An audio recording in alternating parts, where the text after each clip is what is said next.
Hello everyone, this is Mayuk Dey from Bible Brigade Performance and Sports Academy. As per my commitment, I've come back for the first educational video from Bible Brigade Performance and Sports Academy, and today I'm going to give you a brief introduction to neuromuscular system. I believe that if you are going to coach someone, you should have an idea, a detailed idea of neuromuscular system, energy system and musculoskeletal system. And yes, obviously, there are lots many other stuff, endocrine system and every other thing. But to schedule properly, you must have knowledge on these three primary system at the very first stage and a detailing amount of knowledge. Trust me, this is going to help you out. But it is the out of scope of a single video to share a hell lot of information on a single topic. So I'll be covering it up part by part, and today it will be a brief introduction to neuromuscular system. That's all. Our muscles are a dumb tissue. According to me, our muscles are a dumb tissue. They can't do anything until unless they get a sensory input and a motor response from our central nervous system. Why I said both of them together, sensory input and motor response? Because other than sensory input, you can't react to anything. If you can't feel anything, you can't react to anything. Sensory inputs can be visual and sensory inputs can be audio. Fine? And sensory inputs through proprioception, that is a normal thing. What you feel. And then only your motor response is going to create a reflexive action through which you respond to those acute situations. I mean, the information you get through those sensory inputs. Fine. So what happens is, once you get a sensory input in your brain synchronizes that information, and in response to that, it fires with the motor response. That means the action potential that comes down from your spinal cord to the motor neuron that innervates numerous muscle fibers, and that is called a motor unit.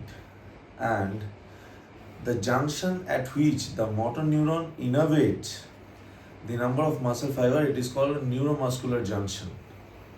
The electrical impulse excites the muscle fibers and it then contracts.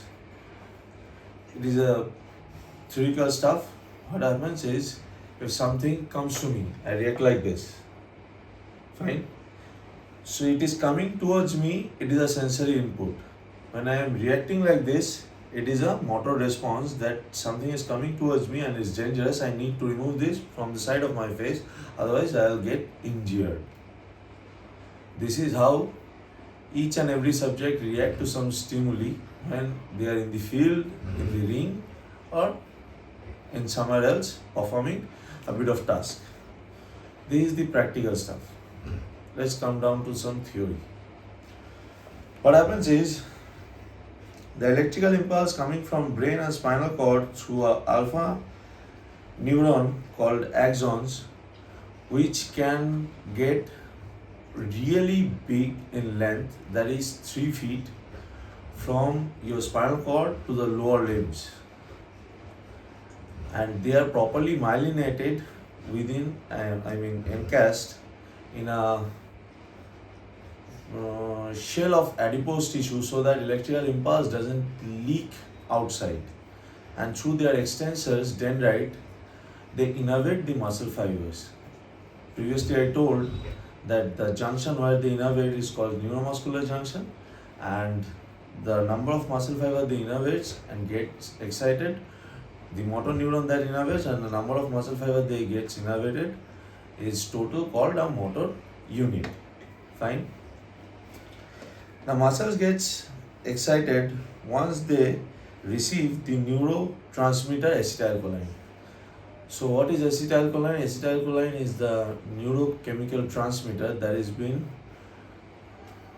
carried through the dendrites, and they have been released in the sarcolemma of the muscle, where the muscles gets activated through the release of calcium ions in itself. This is how muscle contraction happens. Once the calcium ions is being secreted, the sliding happens. Slight displacement of myofilaments can be called action potential. And the amount of force it produces is called twitch, but it is very less. The summation of twitches, that means the frequency of firing in the muscle fiber and the activation frequency, this summation produces a bigger amount of force, and it is called fused tetany.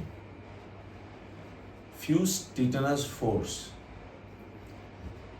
And this is how our muscle create bigger amount of force.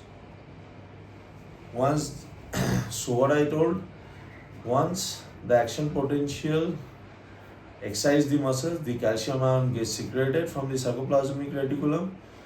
They cover up the whole muscle, and this is how the sliding filaments theory starts. The actin filaments get slided over the myosin filaments, and this is how the contraction happens, and that is how the muscle create force. And one action potential doesn't create enough amount of force, so fused, that means frequency of muscle firing, get summed together and they cause a fused tetanus force, which is much bigger and help a human being in performing different kind of tasks. So we have three principles of muscular contraction: all or none, size principle, and rate coding. Already I've told you all three. All or none means when a muscle gets excited, it's not that only a part of the muscle fiber will get excited or some percentage of the muscle fiber will get excited. No, the whole muscle will get excited and contract. What is size principle? Size principle means, I already told you about motor units. Size principle is, it is been said by the scientist, or it has been proved that first the smaller motor units recruit, then the bigger motor units recruit. But in the trained subject, it is not like that. They can recruit the bigger motor units at the first phase and the slow twitch motor units at the later phase. Fine. Rate coding. What is rate coding? Rate coding is the firing frequency of the motor neurons and to the muscle fibers it is innervating. That means the firing frequency of the motor units. That is rate coding.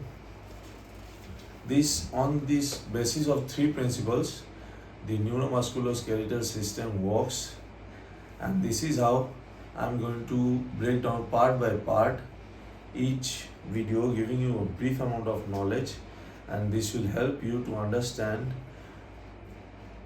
in details. I think covering a whole goddamn process in a single video will get you bored and you will not be able to understand.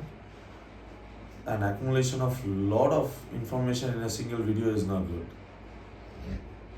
It will be much more helpful to you if you see these short videos and get accustomed to it. You will learn faster. Thank you. So this is Mohit signing off for the time being. And if you like my video, please hit the subscribe and notification button, and please share. And for the mentorship program, DM us on the number given in the caption. And both the online and offline slots are open. So for the timing, thank you all.